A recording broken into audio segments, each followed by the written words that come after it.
Dear students of 12th standard, very pleasant morning. Once again, welcome back to the zoology class. We are discussing chapter number 2, human reproduction. In the previous session, we learnt what is menstrual cycle and what are the different phases of menstrual cycle. Now, in this session, we are going to learn various disorders related to menstrual cycle under the heading menstrual disorders. Now let us see the different kinds of menstrual disorders one by one. Absence of menstruation is known as amenorrhea. If menarche does not occur, menarche means puberty. If menarche does not occur till the age of 18, this condition is known as primary amenorrhea. Absence of menstruation for over 3 consecutive months is known as secondary amenorrhea. The three conditions are amenorrhea, primary amenorrhea, and secondary amenorrhea. The next condition is polymenorrhea. We know that usually menstrual cycle occurs once in 28 or 29 days. But polymenorrhea is a term used to describe a menstrual cycle that is shorter than 21 days. It may be due to the hyperactivity of anterior pituitary gland, which causes frequent ovulation, psychological disturbances, as well as malnutrition. Other causes of polymenorrhea are sexually transmitted diseases such as chlamydiasis or gonorrhea. Next, sometimes female feels pain along with the menstrual cycle. This condition is known as dysmenorrhea. Dysmenorrhea is a condition that is pain is associated with menstrual cycle. It is the most commonly reported menstrual disorder. Dysmenorrhea are of two types. They are primary dysmenorrhea and secondary dysmenorrhea. Primary dysmenorrhea is pain or cramps during menstrual period. This is caused due to the secretion of a substance called prostaglandin in the uterus. Prostaglandin is a substance having hormone-like effects, but it affects a uterine contraction. Secondary dysmenorrhea is caused by a disorder in the reproductive system like endometriosis or uterine fibrosis or uterine fibroids.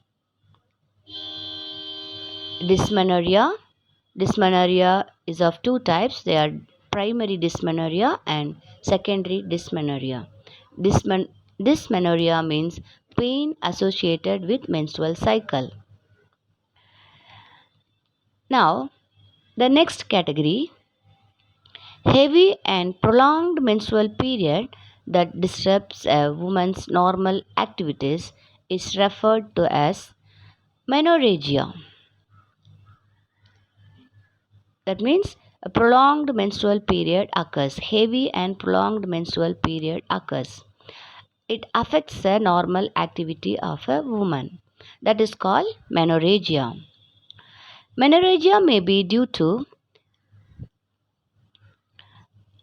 hormonal imbalance, ovarian dysfunction, uterine fibroids, and even may be due to the cancer of ovary, uterus, or cervix. Now let us see the next condition, that is called oligomenorrhea. Oligomenorrhea is a condition with infrequent menstrual periods. It occurs in women of childbearing age. Some variation in menstruation is normal, but a woman who regularly goes more than 35 days without menstruation may be diagnosed as oligomenorrhea, that is irregular periods. Okay, oligomenorrhea. Now let us see what is the importance of menstrual hygiene. Menstrual hygiene is vital for good health, well being, dignity, empowerment, and productivity of women. The impact of poor menstrual hygiene on girls is increased stress levels, fear, embarrassment during menstruation. This can keep girls inactive during such periods, leading to absenteeism from school. Clean and safe absorbable clothing materials, sanitary napkins, pads, tampons, and menstrual cups have been identified as materials used to manage menstruation. Changing sanitary material 4 to 5 hours as per the requirement provides comfort, cleanliness, and protection from infections. Used napkins or sanitary pads should be wrapped in paper and disposed. It should not be thrown in open areas or drain pipes of toilets. Flushing of sanitary napkins in the drain pipes causes choking of the drainage line, leading to water pollution. Next condition is menopause. It's not a disorder, it's common, general in all women. Menopause is a phase in a woman's life when ovulation and menstruation stops. The average age of menopause is 45 to 50 years. It indicates the permanent cessation of the primary function of the ovaries. You got it? Menopause is a phase in a woman's life when ovulation and menstruation stops. It occurs in the age of 45 to 50 years. It indicates a permanent cessation of the primary functions of the ovaries. Till now, we discussed various menstrual disorders and menopause. Thank you. Have a nice day.